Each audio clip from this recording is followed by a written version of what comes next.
Delhi police ने पूरी तरह अपूर्वा, से मैं आपके पास लौटता हूं। इसी बीच एक बड़ी खबर आ रही है, क्योंकि आरजेडी नेता शिवानंद तिवारी ने एक बड़ा और विवादित बयान दिया। उन्होंने कहा कि बेरोजगारी की निराशा की वजह से यह हंगामा यहां पर हुआ है, वादे पूरे नहीं करने पर यह हंगामा किया गया, यह कहना है आरजेडी का। केंद्र सरकार ने अपने वादे पूरे नहीं किए, देश में हालात और खराब हो सकते हैं, यह वो कह रहे हैं। तो आरजेडी की ओर से एक बड़ा हमला यहां पर बोला गया सरकार पर। आरजेडी नेता शिवानंद तिवारी का यह विवादित और बड़ा बयान सामने आया कि बेरोजगारी और निराशा की वजह से यह हंगामा यहां पर किया गया। सुनवाते हैं आपको पूरा बयान उनका। देश की जो हालत है, देश के अंदर जो नौजवानों में गंभीर किस्म का असंतोष पैदा हो रहा है, उसका ये सिग्नल है एक ढंग से, और आगे स्थिति खराब हो सकती है। अब देखिए, पूरे देश में हिंसा का माहौल, हिंसक वातावरण बना हुआ है, तरह तरह से हत्याएं हो रही है, लूट हो रहा है। यह तो खबर मिल रही है कि पैसा कमाने के लिए नौजवान लड़के शूटर बन रहे हैं, ये स्थिति है। इसलिए जो शासन चलाने वाले हैं, भले ही उनको वोट मिल गया, सत्ता मिल गई, लेकिन आपने जो वादा किया था, जो गारंटी दिया था 2014 में, उसको याद कीजिए। और उस गारंटी को आपने पूरा नहीं किया, इसलिए इस तरह का असंतोष। तो देखिए किस तरीके से यहां पर इस पूरे मामले पर सियासत भी होने शुरू हो गई। हमारे तमाम सहयोगी ग्राउंड जीरो पर लगातार मौजूद हैं। स्वर्णजीत इस वक्त जीत में मौजूद हैं, जहां पर आस पड़ोस के लोगों का कहना है कि उनको कोई अंदाजा नहीं। स्वर्णजीत, मैं आपसे समझना चाहूंगा वहां पर कि भाई से आपकी लगातार बात हो रही है, परिजनों से लगातार बात हो रही है, आस पड़ोस के जो लोग हैं उनका क्या मानना है, वो लगातार क्या कह रहे हैं? क्या वो यकीन कर पा रहे हैं इस बात पर कि उनके एक कॉलोनी की, उनके मोहल्ले की रहने वाली एक लड़की इस तरीके से एक बड़ा कदम उठा सकती है?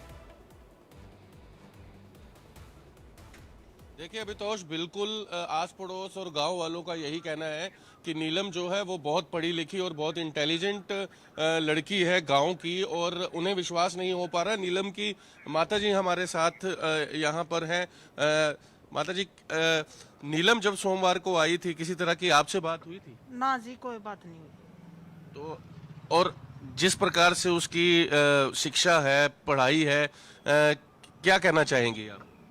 मैं यूँ कहना चाहूंगी भी, रोजगार तो बहुत परेशान थी। वह बीएड, एमए, एमफिल सब कुछ करा के उसने, net clear, state clear, state clear, फिर उसने रोजगार नहीं मिला था, उस तक बहुत परेशान थी वह।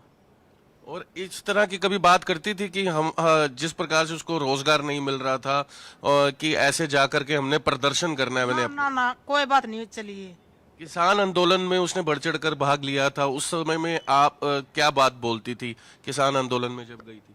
किसान आंदोलन में तो जी गांव के गल्ला सारे ताऊ चाचे सब साथ में। ठीक है, मैं स्वर्णजीत आपके पास आता हूं। इस वक्त की एक बड़ी खबर आ रही है राजधानी लखनऊ से। यहाँ पर सागर के घर इंटेलिजेंस की टीम पहुंची हुई है।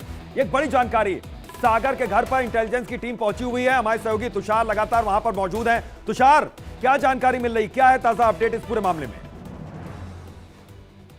देखिए, देर रात तक सागर के परिवार वालों से पुलिस ने पूछताछ की। अब उसके बाद सागर के घर पर इंटेलिजेंस की टीम पहुंची है यहां पर इंक्वायरी करने के लिए। आपको दिखाऊं तो यही वो घर है जहां पर इंटेलिजेंस की टीम अभी आई थी, जो इस घर को देखकर गई है। और यहां से इसके बाद अगर बात करें तो उनसे जो बातचीत हुई कि इसके बाद इनसे पूछताछ भी कर सकती है इंटेलिजेंस की टीम। लेकिन अभी यहाँ पर पहुंची थी एलआईयू की टीम और इस घर को पूरा देखकर गई है। आपको दिखाऊं तो यही वो घर है जहां पे सागर रहता था, इसी कमरे में सागर रहता था। अब इसमें ताला बंद कर दिया गया है। देखिए, ये छोटा सा ताला इस घर में लगा हुआ है और परिवार के लोग भी इसी एक कमरे में रहते थे। सागर सुबह आता था और शाम को देर रात यहाँ से सुबह जाता था, देर रात को वापस आता था। ई रिक्शा सागर चलाता था। उसके परिवार वालों का बहुत कुछ जो जवाब है वो खुलकर सामने नहीं आ पा रहा है। उसके पिता तुषार, मैं आपके पास आ रहा हूं। इस वक्त गुरुग्राम में इंदर हमारे सहयोगी मौजूद है। इंदर, आपके पास कोई अपडेट?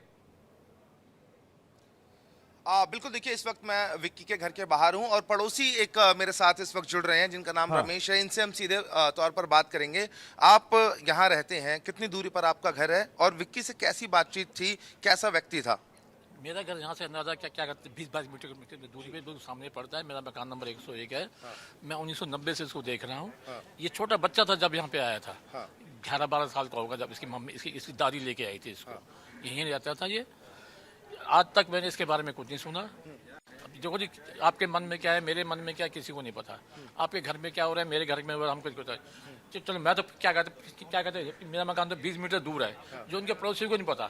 बट लेकिन मैंने जो रात को सुना है कि पड़ोसी ने बयान दिया कि घर में लड़ता था, घर वाले के झगड़ा करता था, नशा करता था। कभी आपको ऐसा लगा कि जिस तरीके से संसद में इन लोगों ने एंट्री की, सिक्योरिटी को तोड़ा और वहां पर नारेबाजी की, कभी ऐसी कोई चर्चा करी कि लगा कि परेशान है, सरकार से परेशान है, या फिर कभी भगत सिंह फैन क्लब से जुड़ा हुआ है, इस पर कभी आप लोगों की बातचीत हुई? नहीं, हमारी आज तक मैं कहता हूँ हमारी कोई बात ही नहीं होती थी उससे। जब वो निकलता था गली में से, अंकल जी नमस्ते, अंकल जी राम राम, बस इससे ज्यादा बात नहीं होती थी हमारी उससे। अब इनके घर के अंदर क्या हो रहा है हमको नहीं पता जी। कभी आपने यहाँ पर देखा कि काफी लोग आते थे, कुछ मीटिंग्स वगैरह हुआ करती थी? नहीं, हमने इसके बारे में बिल्कुल नहीं देखा। नहीं, हम नहीं जानते कि हमारे पड़ोस में कौन आ रहा है, हमारे पड़ोसी नहीं जानते हमारे पड़ोस में कौन आ रहा है। ये तो हमारे घर से क्या कहते हैं 25 मीटर दूर रहता है। व्यक्तित्व कैसा था इस आदमी का? अगर पड़ोसी और मोहल्ले की हम बात करें तो कैसा आदमी था? देखो जी, शराब पे पीता था ये। मैं कह दूँ शराब नहीं पीता था, लेकिन शराब अपने पैसे हर कोई पीता है, शराब हम भी पीते हैं घर बैठ के। अब यह है कि ये शराब पी के क्या कहते हमने नहीं देखा गली में किसी। कभी इस बात की चर्चा हुई, कभी आपसे अगर बातचीत हुई हो कि हम संसद जाने वाले हैं और ऐसा कुछ? मैं कहता हूँ हमारी कोई बात ही नहीं होती थी इससे। बस गली में मिल गया तो मिल गया कि नमस्ते होगी, नहीं तो इससे ज्यादा कुछ नहीं हो। इससे ज्यादा हमारे इससे कोई बात नहीं होती। अंकल जी नमस्ते ये बोलता था, और हम भी नहीं बोलते थे पहले। ये बोलता था, या इसके घर वाले बोलती थी अंकल जी नमस्ते। इसकी क्या कहते हैं बेटी भी बोलती थी अंकल जी नमस्ते, बस इससे ज्यादा हमारी कोई बात नहीं होती थी इससे। चलिए, शुक्रिया तमाम बातचीत के लिए। तो ये इनको बहुत बिल्कुल जानकारी यहाँ सेक्टर 7 में इस पर वक्त थी हम नहीं, मौजूद लेकिन हैं। वो ये जरूर कह रहे हैं कि कुछ जानकारियां जरूर आती थी, लेकिन इतने बड़ी साजिश रचेगा ये नहीं मालूम था। इधर देखिए, ये संसद के आसपास की अब तस्वीर लगातार टीवी स्क्रीन पर आपको दिखा रहे हैं, एक्सक्लूसिव तस्वीरें कि किस तरीके से सुरक्षा व्यवस्था चाक चौबंद कर दी गई है और ज्यादा सुरक्षा यहां पर बढ़ा दी गई है। एक एक व्यक्ति का यहां पर पास चेक किया जा रहा है, उनके वाहनों की चेकिंग की जा रही है, और ये चेकिंग यहां पर बढ़ा दी गई, फोर्सेस यहां पर बढ़ा दी गई, जो कर्मचारी हैं, जो पुलिस अधिकारी हैं, वो यहां पर बढ़ा दिए गए हैं। और अब चेकिंग यहां पर देखिए कैसे हो रही है, ये एक्सक्लूसिव तस्वीरें हम आपको दिखा रहे हैं। तो ये संसद के आसपास अब जाना और भी ज्यादा मुश्किल आम पब्लिक के लिए भी, और जो वहां के कर्मचारी हैं जो संसद भवन में काम करते हैं उनके लिए भी यहां पर मुश्किल है। और राजधानी लखनऊ में सागर के घर पर तुषार हमारे सहयोगी मौजूद हैं, इंटेलिजेंस की टीम वहां पर पहुंची। तुषार, मैं आपसे अभी समझना चाहूंगा कि क्या अभी इंटेलिजेंस की टीम वहां पर मौजूद है, या फिर किसी को लेकर गई है, या फिर किसी से पूछताछ कर रही है?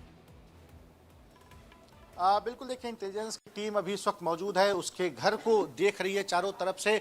बताया जा रहा है कि वो भी जल्दी इनसे पूछताछ करेगी, इनके परिवार वालों से। ये जरूर है कि उनके पिता अभी तक घर नहीं आए हैं, कल ही गए थे अपने काम पर, अभी तक लौटे नहीं हैं। पुलिस को उनके जो घर वाले हैं, उनके जो मामा है, उनको ये डाउट है कि पुलिस उनके पिता को अपने साथ लेकर गई है, क्योंकि उनके पिता का मोबाइल नंबर भी स्विच ऑफ आ रहा है। उनसे भी पूछताछ की जा रही है। देर रात तक पुलिस ने उनके मामा, नाना नानी जो कि काफी बुजुर्ग हैं, और उनके जो परिवार वाले हैं, उनसे पूछताछ की है। पूछताछ में तमाम सवाल पुलिस ने किए कि सागर कैसा था, दिल्ली कैसे पहुंचा, किसको किसको जानकारी दिया उसने दिल्ली के बारे में, कि वो दिल्ली जा रहा है और क्या करने दिल्ली जा रहा है, इसके बारे में भी पुलिस ने पूछताछ की है। आपको बताऊं तो सागर 12 साल तक दिल्ली में रहा है, वहीं वो पैदा हुआ है, बसंत विहार इलाके में वो रहता था। बिल्कुल, तो पूछताछ का सिलसिला जारी है और एक एक अपडेट भी लगातार हम दर्शकों तक यहां पर पहुंचा रहे हैं। बहुत बहुत शुक्रिया तुषार।